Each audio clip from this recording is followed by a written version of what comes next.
Bueno, antes de irme a dormir hago este pequeño video sobre el bruxismo genético, si existe o no.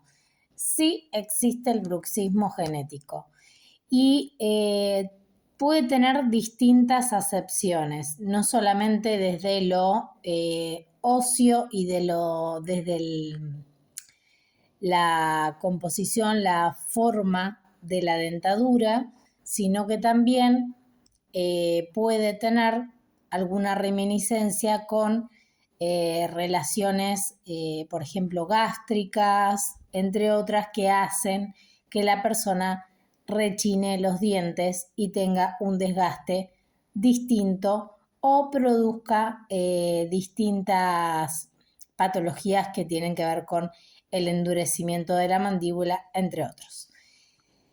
Esto también tiene relación, ¿sí? No digo que sea lo mismo, pero tiene alguna relación, puede llegar a tener, o puede tener ambas acepciones, con la disfonía funcional familiar o genética, que también tiene que ver con ciertas